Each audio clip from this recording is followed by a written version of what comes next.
Welcome back to the channel, guys. I've been trying to figure out what I'm going to be doing next on these projects here. I was really going to do the rear European fog light wiring on that, but I threw a poll up on Instagram to see what you guys wanted to watch next, and the majority chose the engine pull on this 88 rebuild project. So I'm going to go ahead and try to get this engine pull started. I'm going to take this engine out. Later on we're going to be cleaning it up a little bit, timing belt, water pump, little maintenance items on it. But I do plan on repainting the engine bay in here, and so we're going to have to get all this stuff out, get it all cleaned up and prepped for paint. But first things first, let's get the fluids out of here and get this thing pulled.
Alright, as you can see, I've got the engine and transmission out of the car. Everything's pretty nasty still.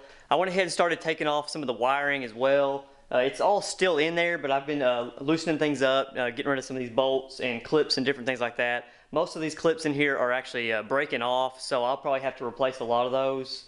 But I'm happy with where I'm at. It only took a few hours to get this engine out with recording it and everything, so I'm happy with how that turned out.